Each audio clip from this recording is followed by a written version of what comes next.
اور ایک بات میں آپ کو عرض کر دوں، یہ ملک رسول اللہ صلی اللہ علیہ وسلم کی خاص توجہات ہے اس سلطنت میں. یہ ملک نہیں مل سکتا تھا. آپ کو پتا ہوگا ہمارے اسلم ترین صاحب جو آئی جی ہیں یہ ایس ایس پی لگے ہوئے تھے کوئٹہ میں، تو نواب افقلات سے ملاقات ظاہرہ رہتی تھی، اس علاقے کے پولیس افسر تھے، تو نواب صاحب نے ان کو کھانے پہ بلایا. تو یہ گئے تو انہوں نے جا کے نواب صاحب سے پوچھا کہ جناب یہ بتائیں، میں نے کوئی سنا ہوا ہے پاکستان کا الحاق جو تھا یہ کیسے ہوا تھا؟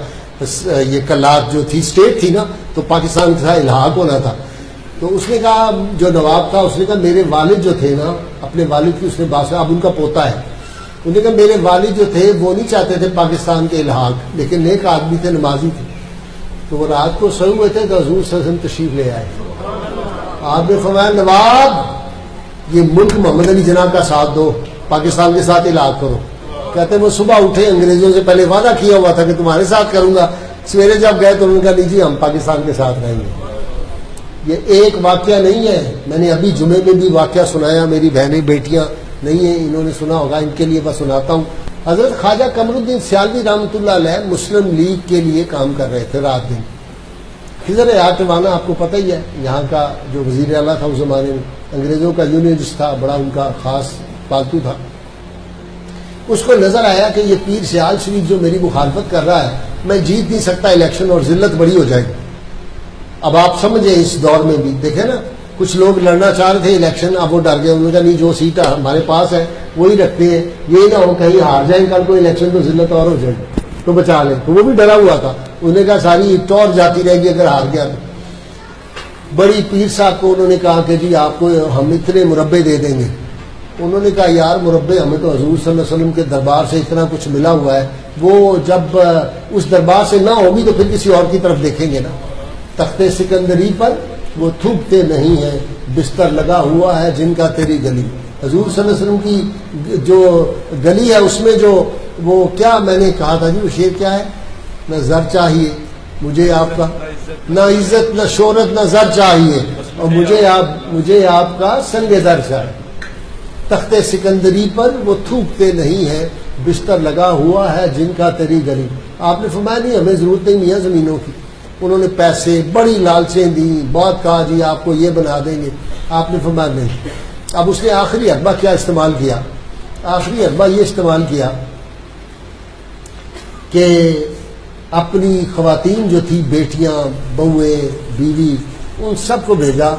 اور گاؤں میں ایک رواج ہوتا ہے، اگر آپ نے دیکھا ہو کہ جب کوئی کسی کا قتل کر دے، کوئی ناراضگی ہو نا، تو وہ بچیوں کو بھیجتے ہیں اس کے گھر جس سے معافی لینی ہوتی ہے. تو وہ عورتیں جا کے سروں سے دوپٹہ اتار کے نا ایسے جیسے خیرات مانگنے کی دوپٹہ پھیلاتی ہیں، وہ دوپٹہ پھیلا کے کہتی ہیں کہ تاڑے کا دھیاں آئی ہیں خیرات منگنا سے.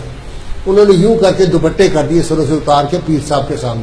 آپ یوں بیٹھے ہوئے تھے، خواجہ قمر الدین سیالوی رحمۃ اللہ شیخ الاسلام، آپ یوں بیٹھے رہے، ان کی سنتے رہے باتیں بچیوں کی. آپ نے فرمایا ان کو شربت پلاؤ، کھانا کھلاؤ، بچیوں کی بڑی عزت کی.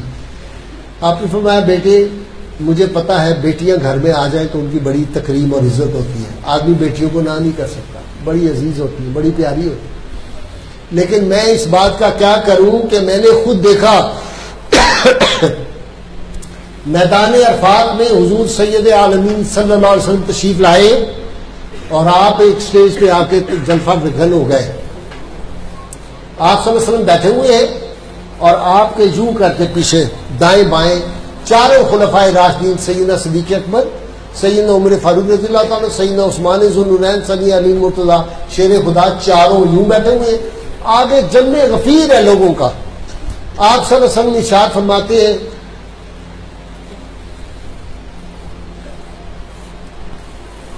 آپ نے کہا محمد علی کدھر ہے؟ لوگوں محمد علی کدھر ہے اس کو بلاؤ. ایک پیر صاحب فرماتے ہیں نوجوان اٹھا، اس نے انگریزی لباس پتلون شرٹ پہنی ہوئی تھی، کوٹ پہنا ہوا تھا، وہ اٹھ کے آیا. آپ نے کہا ادھر آؤ. سیدنا علی المرتضیٰ شیر خدا کے ہاتھ میں ایک جھنڈا تھا. حضور صلی اللہ علیہ وسلم نے فرمایا علی یہ جھنڈا محمد علی کو دے. یہ جو جھنڈا ہے نا پاکستان کا، یہ وہ والا جھنڈا ہے. جب پاکستان کو کوئی گالی دیتا ہے تو مجھے نیند نہیں آتی ساری رات، مجھے بڑی تکلیف ہوتی. میں سمجھتا ہوں یہ رسول اللہ صلی اللہ علیہ وسلم نے ہمیں عطا کیا ہے ملک. یہ آسمان جنگیر، یہ جو کیا ہے موم بتی مافیا، اور یہ جس طرح کی بکواسیات ہم دیکھتے ہیں ٹی وی پہ، اور جس طرح کے کچھ چینل جو ہیں وہ باتیں کرتے ہیں، ان کو کیا پتا کہ یہ رسول اللہ صلی اللہ علیہ وسلم نے ملک عطا کیا ہے؟ تم نے کوئی بم چلائے تھے؟ یہ پوچھا چودھری مختار سے، اس کے خاندان کے 9 فرد شہید ہوئے۔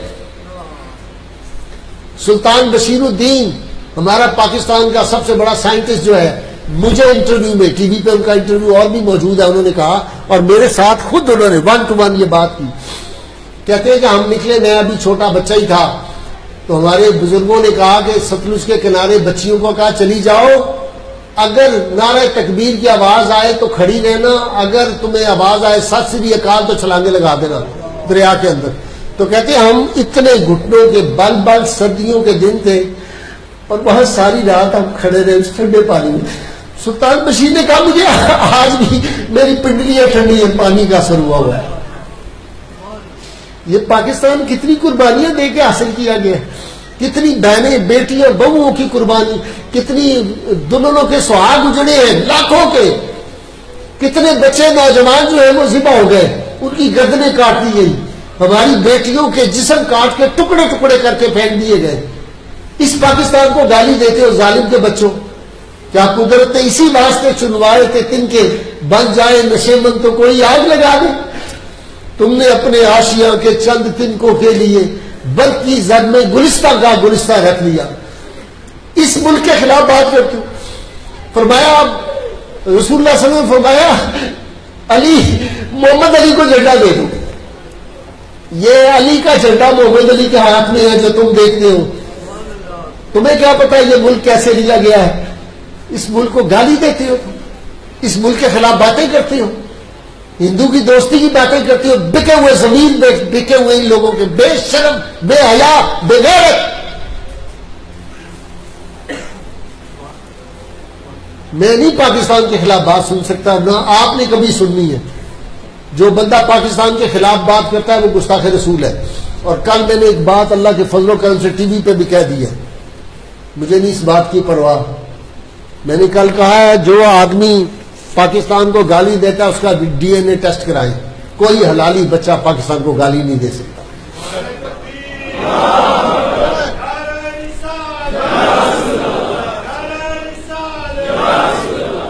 پہلے میں نے کہا تھا کہ جو آدمی رسول اللہ صلی اللہ علیہ وسلم کی شان میں گستاخی کرتا ہے وہ حلالی نہیں ہو سکتا۔ ڈاکٹر تنولی میرے ساتھ موجود تھے، آپ نے ٹی وی پروگرام دیکھا ہوگا، جب ٹیلی ویژن پروگرام میں ایک میں گیا تھا بطور مہمان کے، میں نے کہا تھا ہمارا بھی ہم حاضر ہیں، ہمارا خون لو، ڈی این اے ٹیسٹ کراؤ، ان کا بھی کراؤ جو رسول اللہ کی شان میں گستاخی کرتے، ایک حلال کا نکل آئے میری گردن اتار دیتا، ہو ہی نہیں سکتا۔ جنہوں نے نیک ماؤں کا دودھ پیا ہوا ہے، جنہوں نے پاک باز ماؤں کا دودھ پیا ہے، اور میری ماں نے تو مجھے اس طرح پالا تھا، سیل کا وقت ہوتا تھا، میری ماں مجھے گود میں لیتی تھی، مجھے اب تک یاد ہے، کہتی سیدی نام محمد والا لگنا بہت پیارا ہے۔ میرے کانوں میں اب بھی اس ماں کی آواز گونجتی ہے۔ میں نے کہا ہم نے تہجد گزار ماؤں کا دودھ پیا ہے، ہم رسول اللہ صلی اللہ علیہ وسلم کے خلاف کیسے بات سن سکتے ہیں؟ ہم پاکستان کے خلاف کیسے بات سن سکتے ہیں؟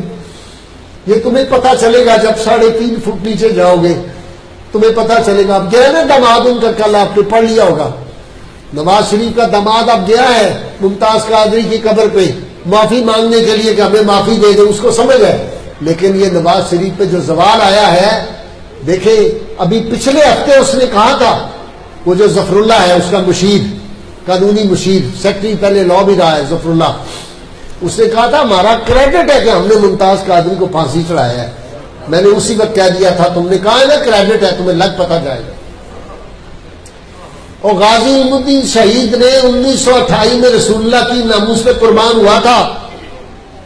1935 میں غازی عبد القیوم نے جا کے عدالت کے اندر اس گستاخ رسول کو قتل کیا تھا، عدالت کے اندر ٹرائل ہوتے ہوئے سیشن کورٹ میں۔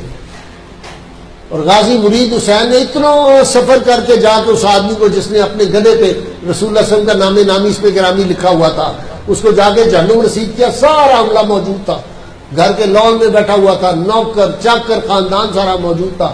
آج اتنے برس گزرنے کے باوجود اللہ نے توفیق دی آپ کے اس بھائی کو، میں تھا، ہمارے ایم پی اے صاحب تھے ساتھ، یہ عمران طاہر تھا، خان صاحب تھے، جناب نعیم خان صاحب. ہم اس کے مزار پہ گئے، غازی مرید حسین کے، جا کے حاضری دی. ایک عجیب کیف تھا، وہ زندہ تھا، ایسے لگ رہا تھا جیسے ابھی بیٹھا ہوا ہے کسی تخت کے اوپر. آج بھی لوگ جا کے پھول چڑھاتے ہیں. بتاؤ مجھے سلمان تحصیل کی قبر پہ کبھی کوئی گیا؟ ایمانداری سے بتاؤ. پورے شہر سے. اب وہ اندر جا کے دیکھو اہل نظر کو، کچھ باتیں وہ ہیں جو نہیں کرنی چاہیے، مناسب نہیں لگتی. کبھی نجی محفل ہوگی تو آپ کو بتاؤں گا جو ان لوگوں کے حال ہوتے ہیں نا 3.5 فٹ نیچے جا کے. تو دوستو میں بات یہ کر رہا تھا کہ یہ مملکت، یہ رسول اللہ صلی اللہ علیہ وسلم کے نالان پاک کے تصدق حاصل ہوئی تھی.